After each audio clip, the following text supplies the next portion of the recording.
Well, hello and welcome to Yellow Flag FPL, the podcast where all of our opinions should be yellow flagged. My name is Harry, And I'm Stephen Berry. and I am off the back of a big week and then back to the meme, Stephen, where I take a small rank dip, even though I'm above the average. But it's been an entertaining game week, to say the least. Lots of goals, big results.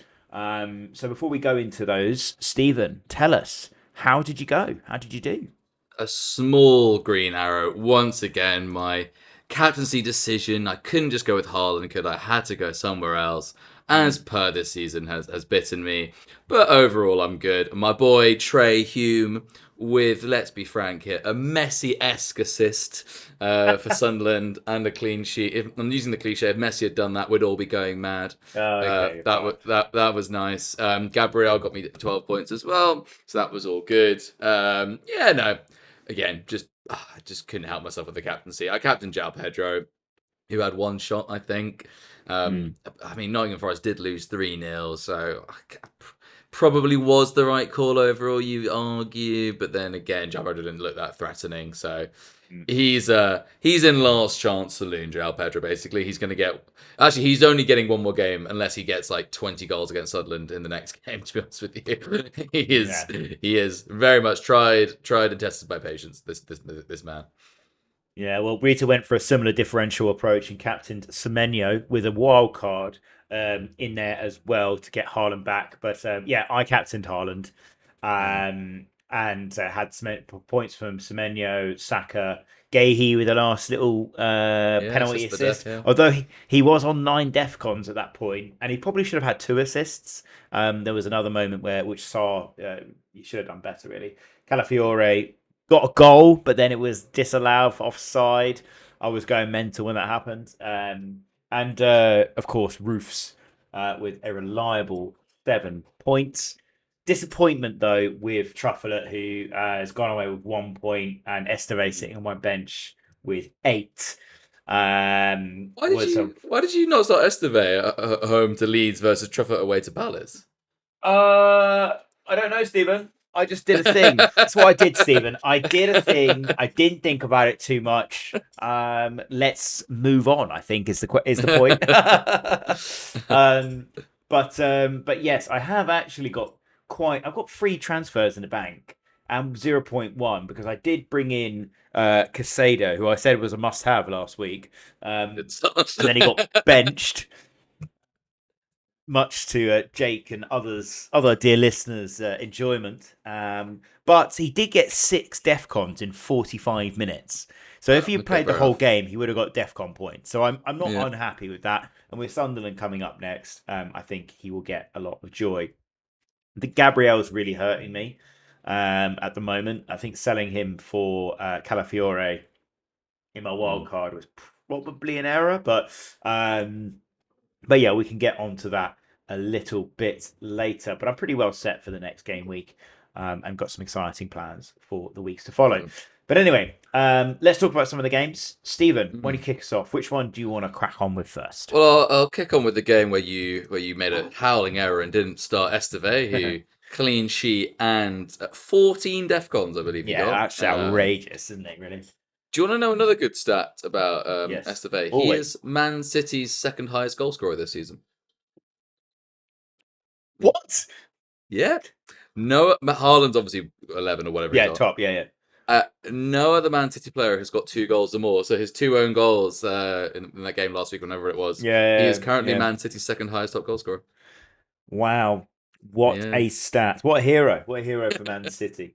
Yeah. Another good stat is that Nuno's only West Ham win is when he was the Nottingham Forest manager. But anyway, we'll get to that one a little bit later. So yeah, Burnley Leeds. So Leeds absolutely battered Burnley. I think everybody knows that. I can't remember if it was the first or second goal, but that was a good goal. The second goal was pretty poor from Darlow. But hey, that can happen. I think the key thing to take away from this, Burnley are still very leaky. Like, they're not going to be playing Dominic Calvert-Lewin every week, who really Dominic Calvert-Lewin that game. He was... You said Leeds battered Burnley and they lost. No, they did. No, do you not watch it? Leeds, No. oh, no, no, no. Leeds were all over them. Oh, Leeds were really? all, 2-0 yeah. suggests otherwise. Do you know what suggests otherwise? The XG was Burnley's 0.46 to Leeds' 2.62. Jesus. Dubravka, I know, got 9 points. So they had 4 shots on target, so he made 3 4 saves. Maybe got saves. a bonus. Yeah, he got 4 Yeah, saves. 4 Fine. saves and bonuses. Yeah. Yeah, but oh, Dominic Calvert-Lewin. Oi, oi, oi, oi, oi. Okay, Barry, let's put this another way for you. Leeds had an XG of 2.62. Shots on XG on target 0.50. Sorry, 0.551 to be precise. Wow. Dominic Calvert-Lewin had 4 shots. Would you like to guess how many of them were on target? 0. Correct. Yeah, that's not going to happen to Burnley every week. Mm. Leeds played well. They had loads of big chances. Just unfortunately, Dominic Calvert-Lewin is their striker. Why am I highlighting this, guys? He is cheap. I know he is, but no, guys, just Yeah. you just have to spend money on forwards. I actually have got a wild card going. My 3 strikers are going to be Lord Voldemort at Newcastle, Haaland, obviously, and Mateta. Mm. They're just worth the money over the season. You can save money in midfield. You can even save money in defense. I don't think you can go this season having a cheap forward. That Bournemouth guy obviously scored. He's 4.5 million. But is that just because Evan Nielsen's injured? I mean, if he starts every week, then that does change things. But I don't think that's the Yeah. plan for the 19-year-old. But guy like I'm now very much of the opinion. I know Burnley just won, but I think Burnley will take the final relegation slot. It's going to be West Ham, Nottingham Forest, I'm going to say, and I'll talk more about that later. But I think Wolves are still Mm. going to get out of it. I know that you don't agree with me, and it's absolutely madness considering they haven't won a game all season.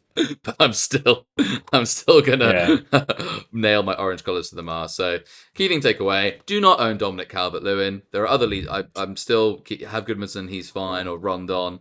Rondon didn't actually have his best game. To be fair to him, Starch I think is a Yeah. decent pick as well. Don't let this worry you too much, but also don't if you are in a wild card, I wouldn't be going in for Dubravka or Esteve.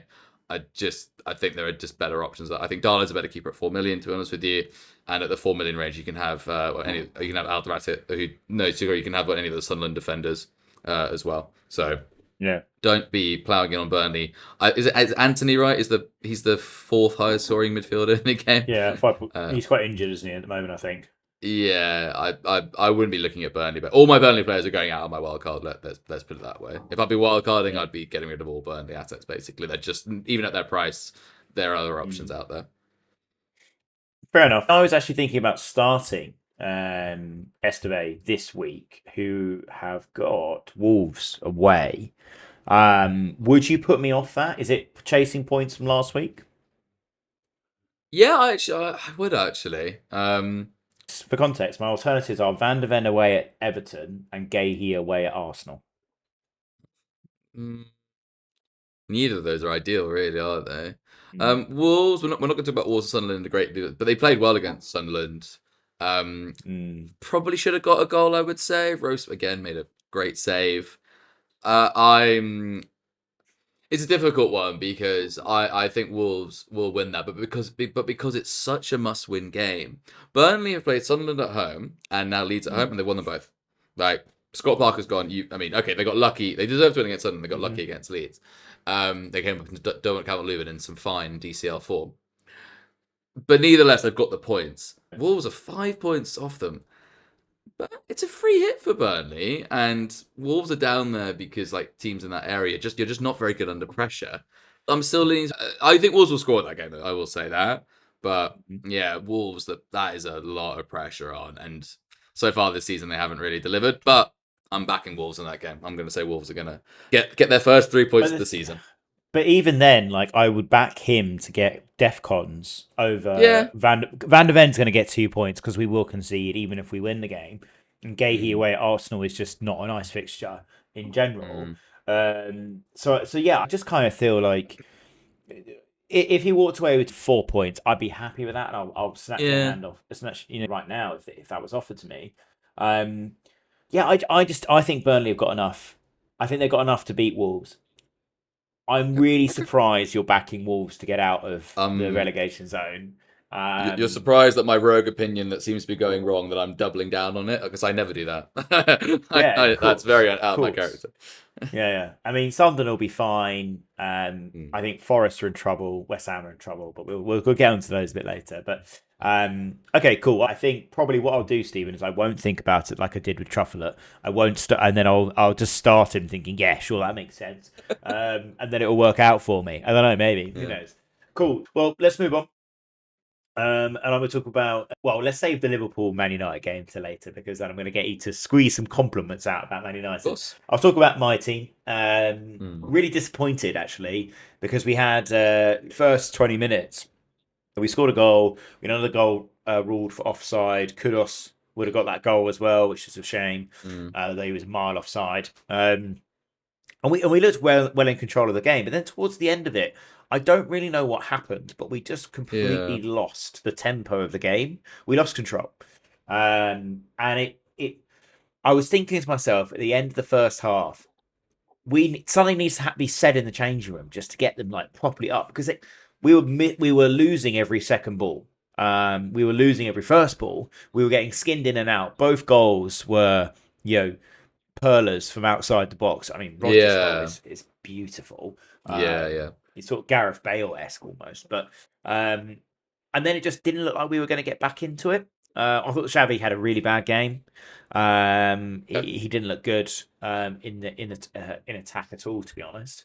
But I think I'm going to put it down to a blip. A bit like the was it the Brighton game where we lost? No, it wasn't the Brighton game. It Lost, was but Bournemouth at home. Bournemouth at home. Yeah, well, Bournemouth are a good team, but look, Villa are a good team. I thought we'd be favourites because Villa are on a bad run of form. Milan started up top again.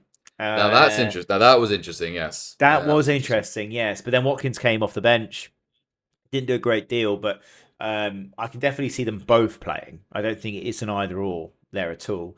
Um, and yeah, Villa just looked a bit uncontrolled in the middle. So I think that you know, we've all been considering Villa having a really bad season. They can't score goals. They showed they can. Doctor Tottenham will see you now, I suppose, maybe. But I think it was more just Tottenham were at a bad day in the office. We lost control of the game, and Villa just capitalised. So I Yeah. think what it says is I wouldn't be selling any Spurs players like Van der Ven or Kudus, but I think Van der Ven's probably going to make more of an appearance on my bench than I probably thought pre-season. Because of that, those sorts of performances are still in our locker. Um, Okay. and with Villa, I think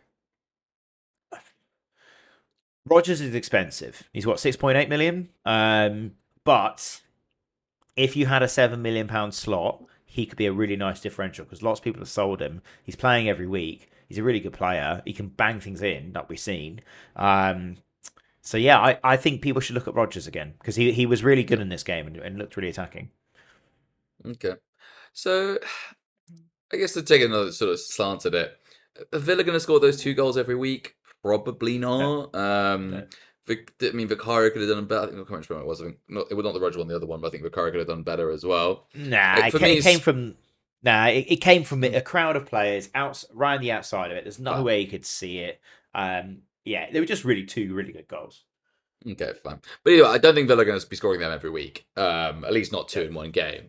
So for me, so for me, the question was because obviously Van de Ven got 0 points in that game was more on Spurs defenders still interesting. My sort of initial read was that because they'd be very unlucky to have that happen to them every week. They probably still are. Kudus again is sort of Kudus. He's going to get hauls and then blanks, but that's fine. That's the sort of player he is, isn't it? Six every one of a yeah, million. That's more than okay. So in other words, no change really on Tottenham assets. Kudus is still a decent pick, and yeah. Spurs defenders are still decent picks. So I think what's also interesting to note is Romero was didn't start. And it was a bit of a weird one. Doggy also didn't start and was not even on the bench, I don't believe. After a great performance at Leeds. And I just think that like that was a bit odd for me. Danso though, he is a beast. He is huge. But I think with Romero on the pitch, we don't concede those two goals, or at least don't concede one of them, because there's a bit more leadership out there. One player I do want to put an outside shout on, and he's actually was going to be my rogue pick. Mm. Actually, I'll save it. I'll save it later. I'll save it later. Yeah, okay, okay. But my rogue pick is a Spurs midfielder. Okay. Let's save it. Let's save it. Yeah, let's say that for later, for sure. But yeah, I think, like you said, no change on your position towards Spurs defenders. I think keep Kudus if you have. Matthias Tell needs to get benched. He's shocking. He's shocking, Stephen. My goodness me. There's an air shot. I want everyone who's listening to this to go Google. There's an his back post is come through a sea of everyone. Martinez is the other side of the fucking goal, and he still manages to have an air shot and spook and not even get. He didn't get anything on it. 0% of his body touched that ball. Like, it's unbelievable. Like, Well, it's good because he's obviously taken Richarlison's place. He did well last weekend. Like, not the weekend. He scored, right? Didn't he? he scored a deflected goal. Come on, it was Okay. that paid for. I don't know. I haven't watched it. I haven't watched it that closely. Nah. But So Thomas it's Frank, it's if you're good listening to this, bench Tell, bench him. Yeah. No, it's good. It's good to know. Fans are usually pretty good barometers of this overall, and considering Richarlison's start, yeah, it's.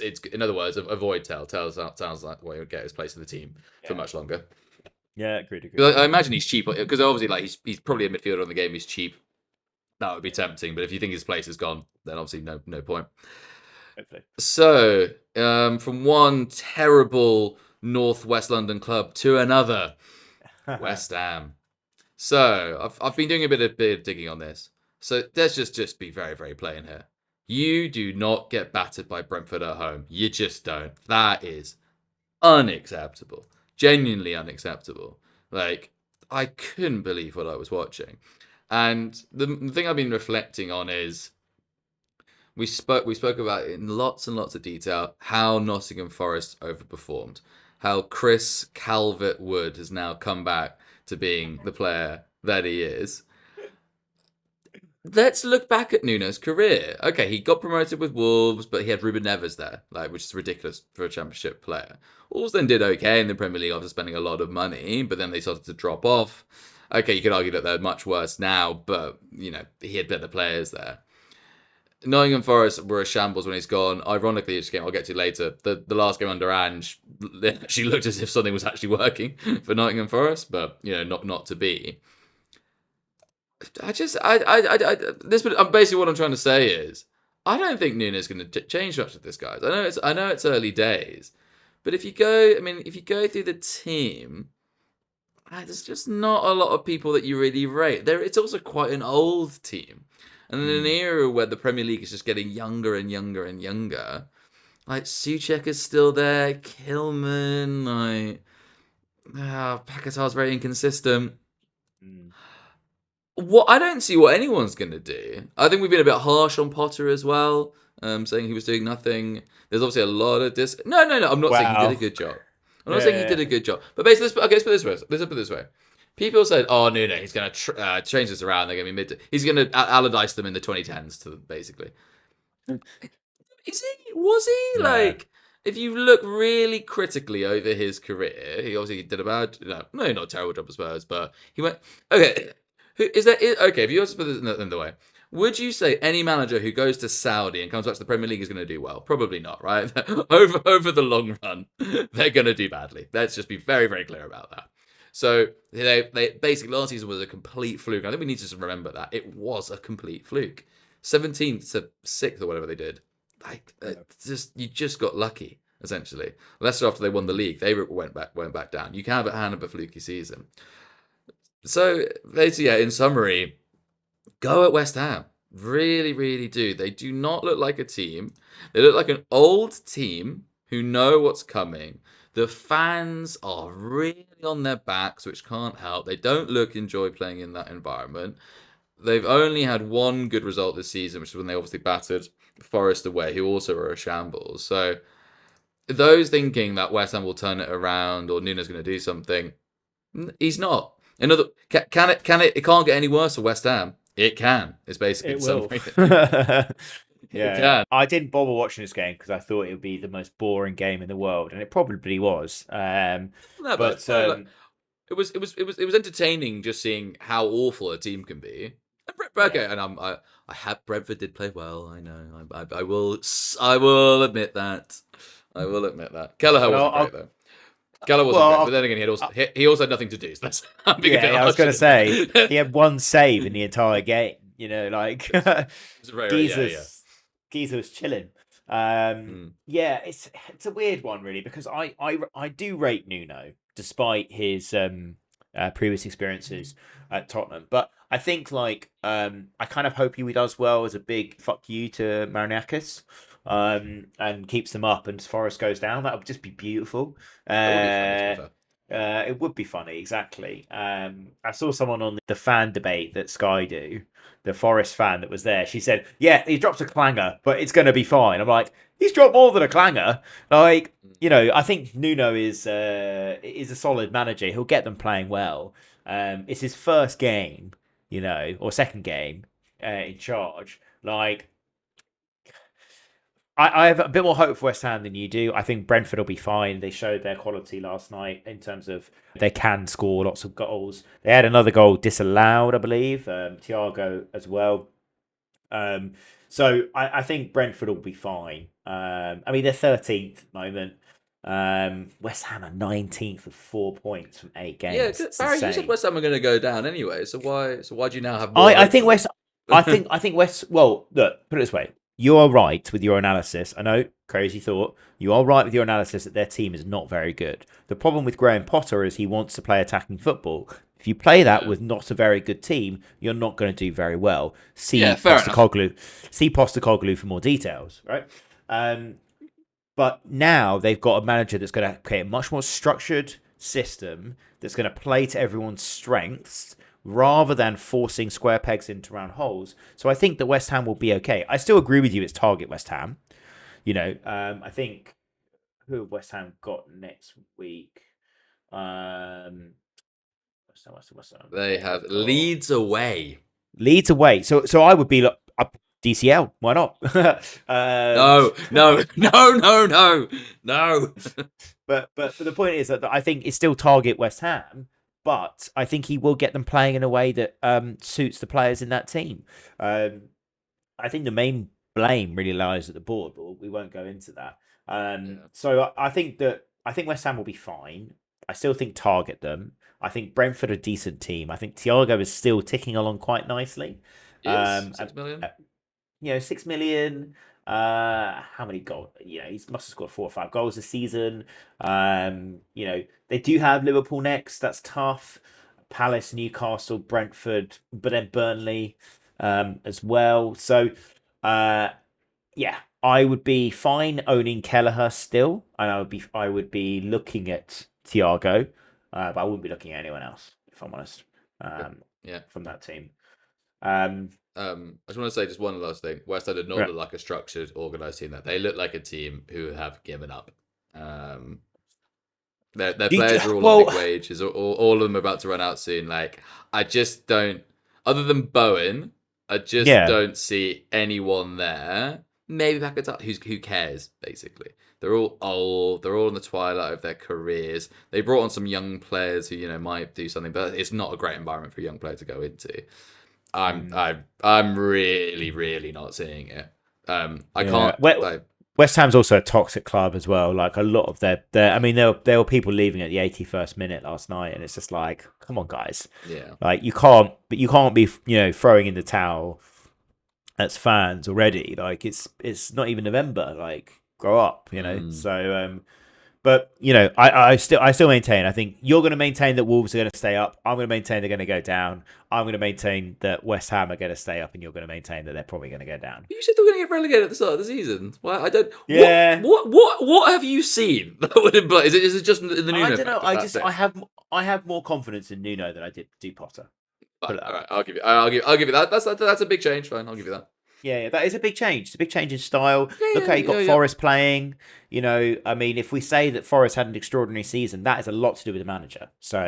Um, so yeah, that's my reason. But let's move on to an absolute cracker of a game Yeah. in South London, Crystal Palace versus Bournemouth.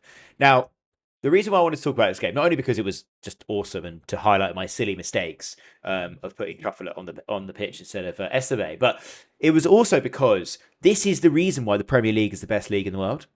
It just is. You've got two probably definitionally mid-table teams Sure. really going for it. And they're overperforming this season. They're doing really well. They've got really good managers. They've got strong teams developed through academies, through nurturing, through player talent, through great recruitment. And what those clubs do really well is foster great young talent.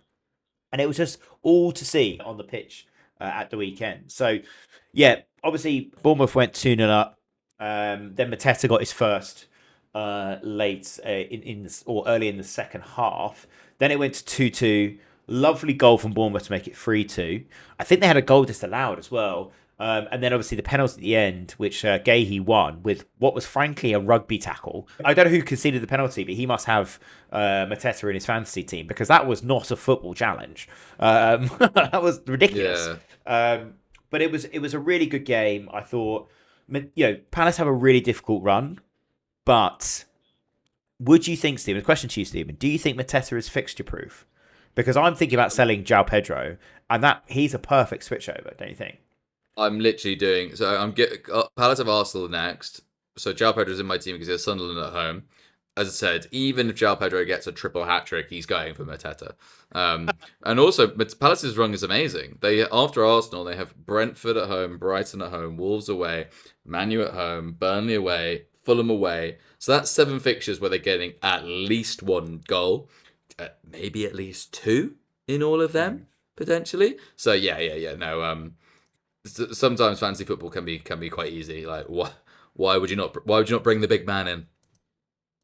Yeah, I think so. It's on my radar to do. And like I said, I've got Isaac, although he's got Brentford away next, which is, I don't know, it depends what they do in Europe. But I think if Isaac is looking like he's going to start against Brentford, I probably would go João Pedro to Mateta.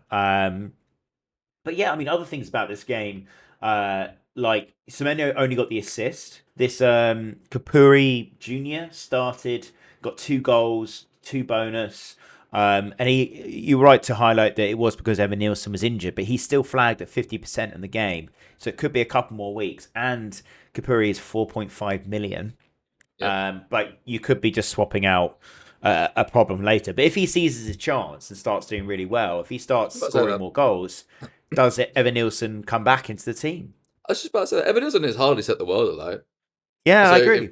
If Krupi scores, he's got 2 goals already. 2 goals already at Palace, which is a very difficult thing to do. He probably needs another goal or 2. Forest at home next. I don't think he needs to do. I mean, I don't watch Bournemouth every week, so I don't know if Evan Nielsen's doing more of a Giroud role, for example. But I don't remember anyone from any walk of life saying, "Oh, Evan Nielsen, he does this, he does that." Like, he seems like a very, very droppable player to me. So, yeah, I think Krupi can definitely take a shot. I think if you were going to wildcard next week, I would bring him in because he's got Forest next, and then they go into a bit of a horrible run. So you could then just quickly sub him out and all the rest of it. And it looks like Evan Nielsen will not start. So lots to see there. Lots of really good stuff. Munio's got 2 assists and Defcons, 5 million. Not a bad shout. Yeah, he's I looked at that. He got 14 Defcons against Everton. Was it 16 Defcons against Everton? People are saying like, he's only an attacker. It's just not true. He gets his Defcons as well. He got 9 in 1 game, so he just missed out. Loves going forward. I'm personally going for him over Gay in my wild card. I think there's just more longer term potential there for him. Yeah, and Senesai as well with 20 Defcons as well. It's insane, but he could have been sent off. So, like, yeah, much for much. I think right decision. Right, it was nice. The referee. Yeah, I think right decision in the end. Yeah, I think so as well. But again, it shows how much of a danger Sarr can be in midfield for them. He is coming into my team. Nice. Well, look, I think I just wanted to highlight that game because it was just such a beautiful game to watch. Such a great classic game of football. And of course, Mateta could have won it right at the end, but managed to spoon it over the bar very uncharacteristically. So I think we're saying invest in either side. This is probably a first, Steve. Yeah. Go for any of the players there because there's a lot. Everyone already has Semenyo already, but yeah, Mateta, Sarr, Munoz, Gay, I prefer Munoz over Gay, but yeah, fill your boots basically. Senesi. I think Senesi still is probably the pick for the defenders. Bit I gutted on his left foot. I I've got a feeling he's going to start dropping off. I think yes, defcons are important, but I think players like Munoz are getting ish True. defcons, but have other returns. I think Mm. longer and also Bournemouth do concede. You got to remember that the Arsenal defense are going to get less defcons overall, but the clean sheet potential is much higher there, and you get 4 for a clean sheet versus 2 Mm. defcons. So I think over the course of the season there's other options. We'll see obviously how it shakes out. I'm not saying he's going to be terrible, but I just don't think is he going to be top 5 the point scorer by the end? No, I think he's probably going to be nearer to the 10th mark, I would say. Sure. Okay, cool. Sounds good. Well, let's move on and to the final game that you want to talk about, Stephen. Nottingham Forest, Chelsea. So just as Postecoglou got his team playing well, shots on target. They should have done better. Gibbs White hit the woodwork. He's gone. They've brought in Dyche. We're recording this on Tuesday. Nottingham Forest have done a Bible introducing why they've hired Dyche, referencing the fact that he started there as a youth player. Bizarre. Yeah. I mean, Marianakis being in charge of Nottingham Forest Twitter is the gift that just keeps on giving, quite frankly. Insane. When they sacked him and they said the club will be making no more comments afterwards, it's like, that's the sort of thing a press secretary says when their owner has been found to do something awful. Like Yeah. that's what that press was. I still can't get over last season when they hired Mark Clattenburg as a refereeing consultant advisor and then then sacked said, him 3 weeks later or something. Yeah. And they said, we can't accept this decision. We're going to appeal it. And it's just like, yeah, wow. To be fair, I know we like to laugh at him, but I sort of want Forest to stay in the league for him, quite frankly. I sort of miss these mad owners from the 2010s, like QPR had like 15 owners a day and, all this insanity. It makes the league more interesting for different reasons. But anyway, not why we're here. Yeah. Why do I want to talk about this game? One, Forest just shambles at the back. Like, all the goals Chelsea scored, unbelievably stoppable. I also want to talk about it in terms of Chelsea assets. One, we're not talking about this enough. Maresca roulette. First of all, I mean, other than João Pedro, maybe James, obviously the goalkeeper, but like a lot of the teams just get rotated, which is a big problem. And Chelsea just aren't that good. They're okay. They're going to be top half, but a lot of their players are expensive. I mean, Reece James is how much I love Reece James, but for his price and the fact he's always going to be taken out of the team occasionally, I'm just not feeling. He started the last 4. So James has started the last 4. He's got 4 points, 3 points, 4 points, and then a huge 18-pointer in this game. Yeah.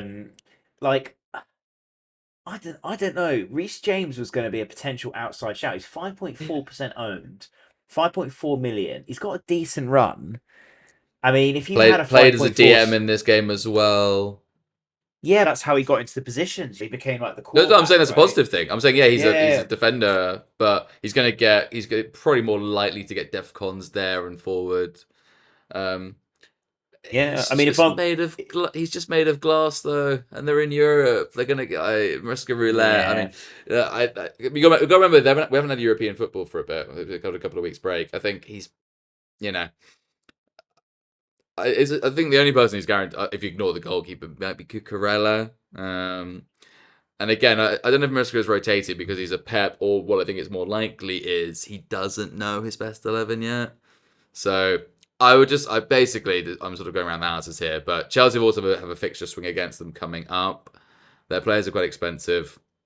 I'm just not particularly interested, other than one rogue shot, which I'll get to later. But yeah, Chelsea, I'm not particularly interested in. Nottingham Forest, I know they've just brought Dyche in, but it took Dyche a bit of time at Everton. Everton were a shambles, and he did get them there. There is a little bit of time, but it's not going to be quick. Target Nottingham Forest for the foreseeable future, at least for the next 6 weeks, I would say, probably longer. So I've got 3 free transfers, and I could do Isaac out for Mateta and then upgrade one of my centre backs to a James. And I would be very tempted about that because I think that he's got Sunderland next, Spurs away, Wolves at home, Burnley away. It's a nice 4 fixtures. But surely you could afford a Timber or a Gabriel. Well, I've already got Calafiore. I don't like having Why doubles. Don't like it. Arsenal, who are on track to beat Chelsea's clean sheet record under Mourinho's first season? I forget that always mentioning Arsenal means that you can kind of jab someone else in the eye, some other club. Honestly, ridiculous, man. Yeah, I think it's interesting. I think Casado being benched it's not a worry for me. I think he'll be back in the team starting 11 next week. But Esteve, is it worth talking about Esteve?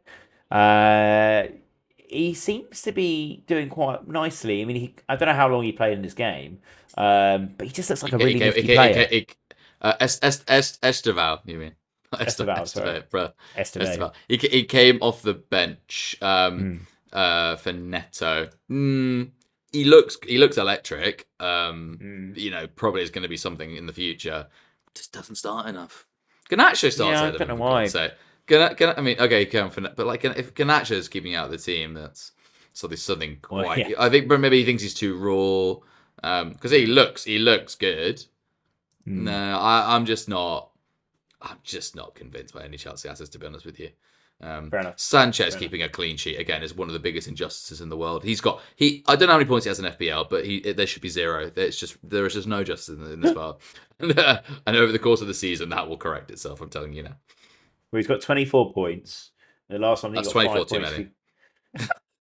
Well, he has got a -3 in there. His points are 8, 3, 6, 2, -3, 1, 2, 5. I mean, come on, inconsistent much. Yeah. But yes, so 5 million as well. Yeah, 4.9. Yeah, he's a bit spenny. Cool. Well, let's move on to the meaty game. I mean, I'm sure every single person watched this game in the world, and every single person had their mouth open as Harry Maguire, back post, slabheads, vintage slabhead. I know he's right the wrongs of last season where he spooned that last minute chance over of course, the bar, yes. Which was played quite on repeat by Sky after the game. I mean, it was a bit of a weird game, particularly because Man United scored early, and I said they would. Lee is my witness. Lee Pittock will tell you. I said they'll score early, and they did. 62 seconds in, and Buemo gets a lovely goal. Goalkeeper probably should do better. Van Dijk should definitely do better.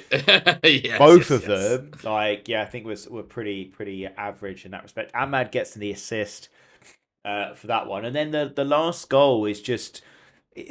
Everyone was talking about Bruno Fernandes, but I mean, Jamie Redknapp was going, "Oh, that Bruno got assist was a thing of beauty." He just spooned it into the air, and the biggest bloke at the back post has nodded it back. It's not a good assist. He just put it in the mixer, fucking Burnley under Sean Dyche used to do that with Chris Wood and Danny Ings. It's just a joke to think about it being a good day. Anyway, it infuriates me because I don't think Bruno's performance deserved the assist. I thought Gakpo was really unlucky. He hit the post twice. The best defender in Man United's lineup was the post. And it's just Gakpo could have got a haul in this game. And I think he's the one, isn't he? He is the one. He's not. I haven't currently got him in my FPL team, but on a wild card, mainly because I can't afford him. But it wouldn't be that difficult for me to get him in. Yeah, he is only 7.5, isn't he? He's not that highly owned, is he? I mean, I don't think so. I'll check that. While you're talking, I'll check that for you. Yeah, so he's not that highly owned. I think it's anyone who still owns Salah, get rid, I would say. Gakpo's probably the only Liverpool player worth owning at this point. I've got Isak still. Ekitike came on, and first 2 shots were the best bits of attacking play Liverpool have done all game. So I don't know why he's not really starting, even though he's coming back from injury. The question is whether the problem is you can't not play Isak. You spent all that money for him. All the transfer saga. Is there a way of fitting both of them in? Is there a way? I don't know why they haven't. I don't know why he hasn't gone back to 4-2-2. Yeah, I think Isak and Ekitike could easily play together. You could do 4-2-3-1. Yeah. No, 4-2-2. So 4-2-2. So like they did last season. So yeah, Ekitike would be more like maybe would be all the 10 and Isaac the old fashioned 9 and 10 formation. Yeah. But yeah, I don't know why he hasn't gone back to that formation. Yeah. They don't need a cam. So Boslice on the cam and Verts has been terrible. So I don't think they need to play with a number 10. They didn't Yeah. last season and it worked very well for them. So I don't know why he's adamant on this new formation. Yeah, it is a bit strange. But we should talk a bit more positively about Man United, I think, Stephen. Should Instead we? of saying Should how we? terrible we should. Should. Stephen, I think you're gonna have to. Before we move on No. to Man United, just worth mentioning, Virgil van Dijk and Kanate both got DEFCONs. Obviously, didn't need much because they both conceded 2 goals. But worth mentioning, if you're on those players, not sure why you'd be on those players, but maybe worth keeping. But Man United, Harry Maguire with a goal with DEFCONs, probably with a bonus, with a bonus point as well. Is he a must have? Uh, Dear. I mean, as much as I'd love to say that, no, he's not. I mean, the only Man U player who's actually annoyingly come into it a little bit is that the Belgian keeper. Oh, Yes. he played that Yes, game. he He played played pretty well. well. He played I'll pretty give him well. credit for that game. That's fair enough. Yeah. The last game, nothing to say. But again, you can only say what shot at you. He annoyingly was quite good.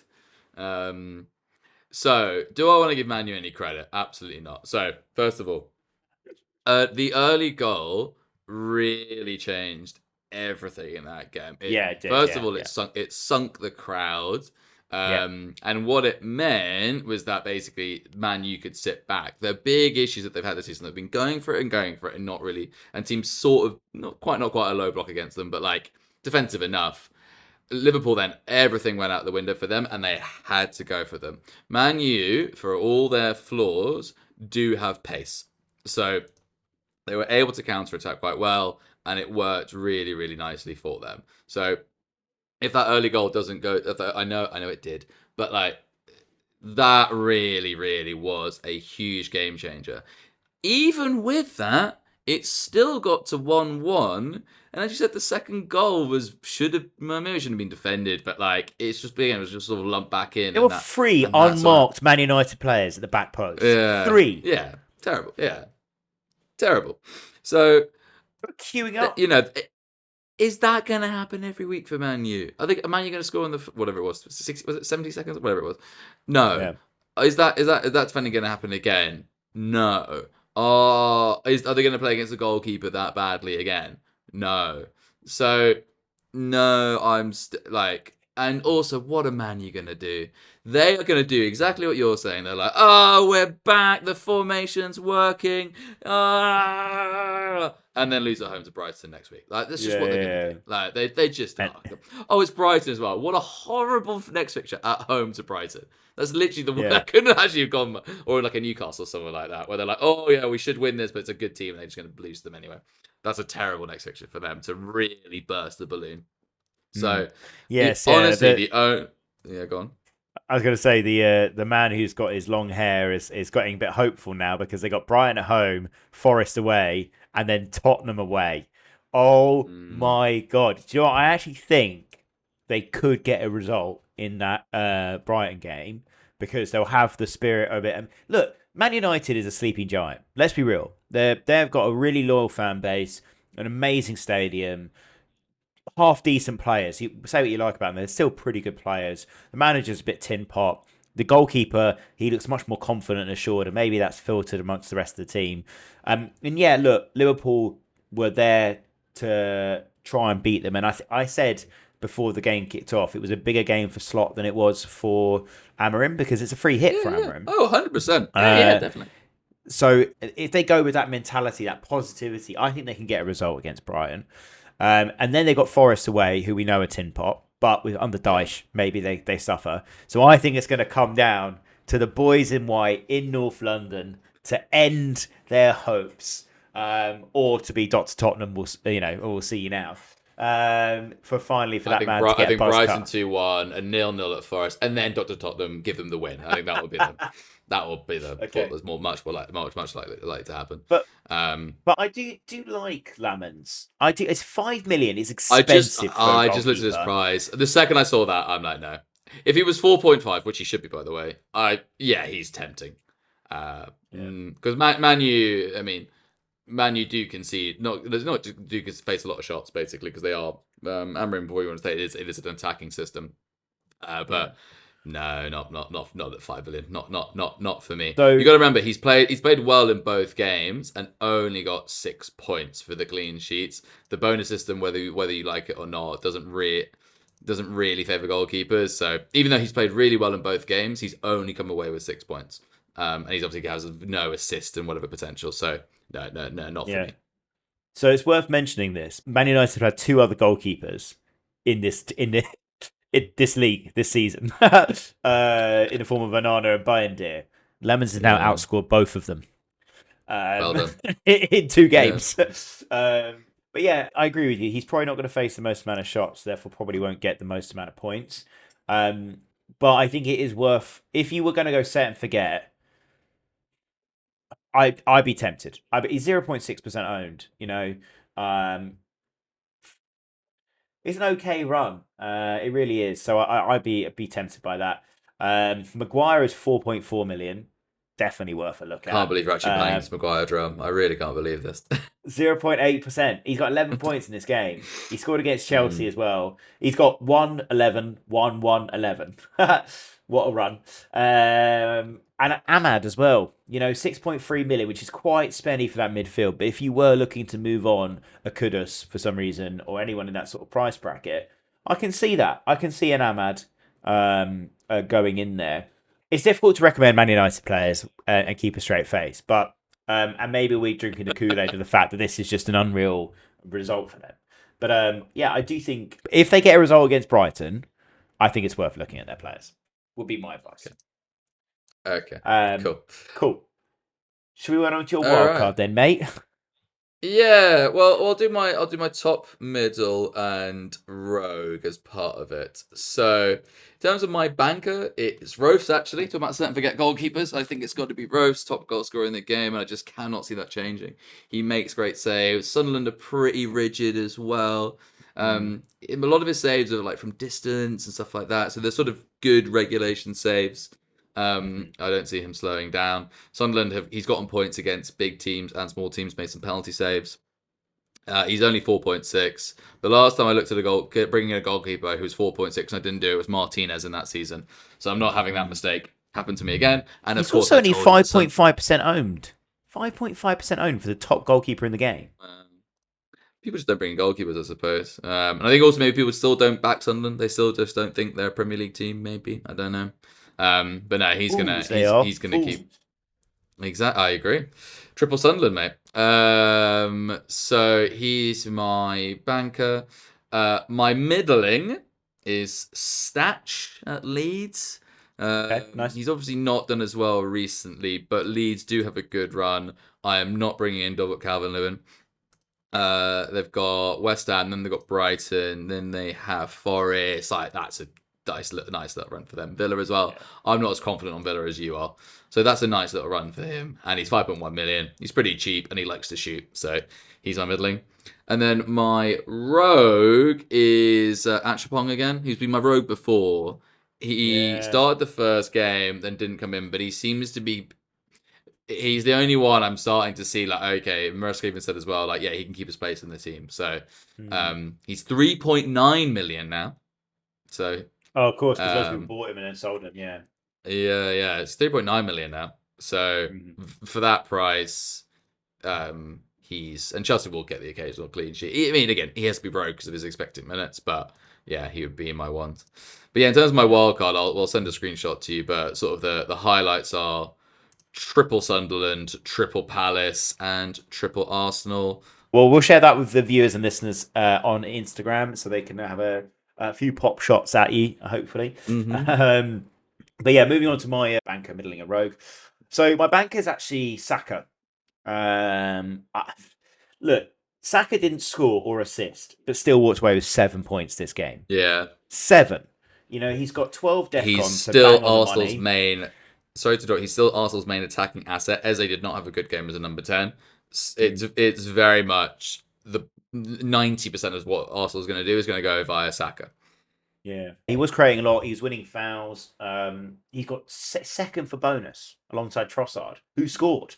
You know, Yeah. like it just shows how much of an asset he is for Arsenal. 10 million is really not bad as an asset, and I think paired with Haaland, he's pretty decent. And it unfortunately does look like it could be Arsenal's year this season. As again, horrible to see you smile about that. My middling is Rogers. I mentioned him earlier. Yeah, look, he just looked good in this game. He scored the goal. It was a wonder goal, to be fair. He is expensive, which is why he's in the middling category. Villa still is the jury's out on them, so we're not sure where they're going to go. But it's worth looking at. And then my rogue shout, Stephen, the Spurs midfielder. Again, capitalising on the DEFCONs. João Paulinho.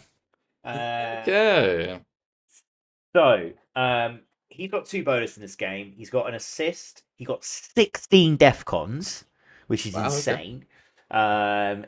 He just seems to be ticking along quite nicely. And again, I think this is one of these situations where we're not really considering players in that around that ilk because they are traditionally not players we would go for. But he's second for Spurs midfielders in the game. He's 2 points less than Kudus, right? Oh, So he's wow. Okay. 39 Interesting. points for the season. He obviously scored a few Which goals. which puts him top 10, top 15 of all midfielders, I think. Yeah, exactly right, exactly right. And he's 5.5 million. He's 1.3% owned. Spurs have an okay run, but it's against Chelsea. They've got a run of Everton, Chelsea, Man United, Arsenal. In all of those games, he's going to be working his socks off. He's playing Fair every enough. minute. So I think if you've He's a got a great defender. 5.5, yeah, he's a Sorry, great player. great DM. Sorry, great. Yeah, I Yeah, he's a mean, great yeah, DM. he was amazing at Fulham. I was actually very surprised that you guys got him this season. He's very good. Yeah, and the option to buy is like 30 million, which is a bargain for DMs these days. So yeah, that's my rogue shout, Stephen. Is it Yeah, convincing fair you enough. at all? I didn't know he was on 39 points. Like, that's yeah, fair enough. And where because we didn't come until game week 3 or something. So No, I he think. started the first game week. Oh, did he? Okay, Obviously, fine. All right, fair he enough. obviously scored against Man City, scored against Wolves, got the assist in this Yeah, game. So he is getting further forward, and I think the way yeah. Thomas Frank plays, it kind of strangles defenses, and you can again get shots from potentially players that are not typical goal Okay. scorers. So yeah, I rate him. I rate him. I like the insight. I'm actually tempted to do stack for him if I can afford it. Yeah, I'm tempted. Nice. Cool. Well, that wraps it up for this week. Yes, we will be sharing your team, Stephen, for the wild card. Obviously, it's Champions League again this week. So, as we always say, don't make early transfers unless your name is Stephen Berry. And On a wild card, to be fair, so I can just get rid of them. you can. But yes, don't make the early transfers is always my advice. Wait for those team news and the inevitable injuries. We've been Yellow Flag FPL. We hope you have a great week and we will see you next time. Thank you very much. Thank you.